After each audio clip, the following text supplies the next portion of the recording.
জওহরলাল নেহেরুর জন্মদিনকে স্মরণ করে সারা দেশ জুড়ে যেমন জাতীয় শিশু দিবস পালন করা হয়, তেমনি এদিন বিশেষ উদ্দীপনা দেখা গেল এগরা 2 নম্বর ব্লকের দুগদা দেশপ্রাণ প্রাথমিক বিদ্যালয়ে।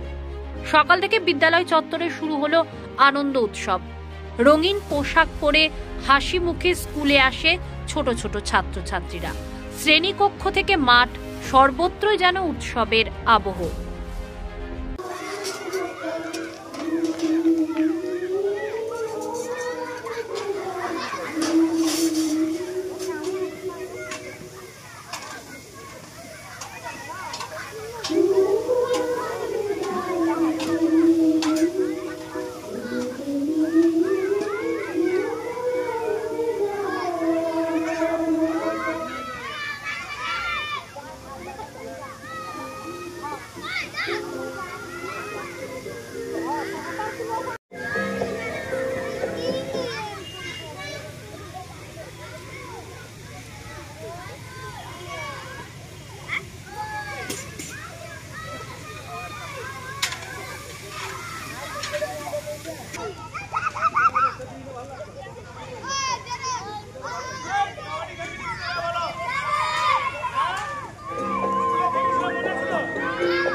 মিউজিকটা বন্ধ হয়ে যাবে।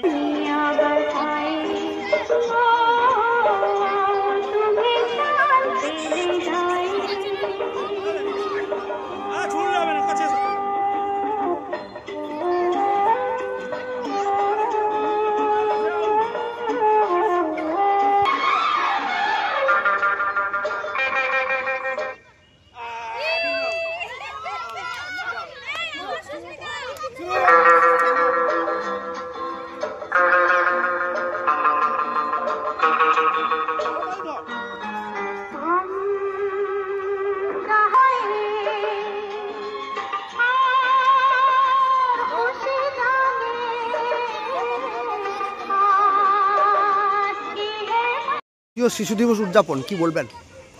জাতীয় শিশু দিবস উদযাপন বলতে আমাদের জওহরলাল নেহেরু ভারতের প্রথম প্রধানমন্ত্রী, সেই জওহরলাল নেহেরুর জন্মদিবস হিসাবে 14ই সেপ্টেম্বর জাতীয় শিশু দিবস হিসেবে সরকার 14ই নভেম্বর সরকার জাতীয় শিশু দিবস হিসেবে গ্রহণ করেছে।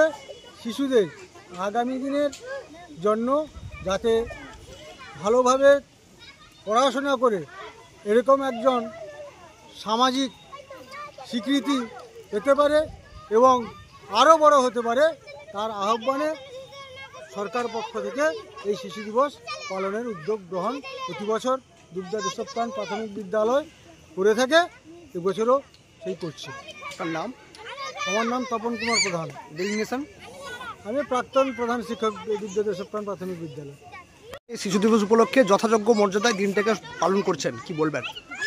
আজকের এই দিনটা সারা ভারতবর্ষে আমাদের ভারতবর্ষের স্বাধীন ভারতের প্রথম প্রধানমন্ত্রী জওহরলাল নেহরুর জন্মদিনটি, যেহেতু তিনি শিশুদের খুব ভালোবাসতেন, তার জন্মদিনটাকে শিশু দিবস হিসেবে পালন করা হচ্ছে। এবং আমাদের দুগদা দেশপ্রাণ প্রাথমিক বিদ্যালয়ের ছাত্রছাত্রীদের নিয়ে আমরা একটা আমাদের স্কুলের মাঠে, স্কুলের খেলার মাঠেই আমরা একটা ছোট্ট পিকনিক থেকে শুরু করে বাচ্চারা খেলাধুলা, বাচ্চাদের সাংস্কৃতিক চর্চা, একটা আনন্দ মুহূর্ত এই দিনটাকে শিশু দিবস হিসাবে আমরা পালন করছি। বাচ্চারা খেলাধুলা করছে, বাচ্চারা তাদের যে সাংস্কৃতিক নাচ গান এগুলো করছে এবং সবশেষে আমাদের একটা বাচ্চাদের নিয়ে সবাইকে একসাথে আমাদের স্কুলের শিশুদের নিয়ে আমরা একটা খাওয়া দাওয়ার ব্যবস্থা করেছি। এইভাবে এই দিনটাকে পালন করছি। শিশুদের যাতে পড়াশোনার সাথে সাথে আজকের এই দিবসটা পালন করা হচ্ছে, তার একটাই কারণ শিশুদের মনের এবং দৈহিক যে গঠন সেগুলোর জন্য শ্রীবৃদ্ধি ঘটে, আনন্দদায়ক পড়াশোনার মধ্য দিয়ে যাতে তারা এগিয়ে যায় আগামী দিনে। আমরা দুগদা দেশপ্রাণ প্রাথমিক বিদ্যালয়ের সমস্ত শিক্ষকরা সেই চেষ্টা করেছি। আপনার নাম? রাজকুমার দুয়ারি, টিচার ইনচার্জ, দুগদা দেশপ্রাণ প্রাথমিক বিদ্যালয়।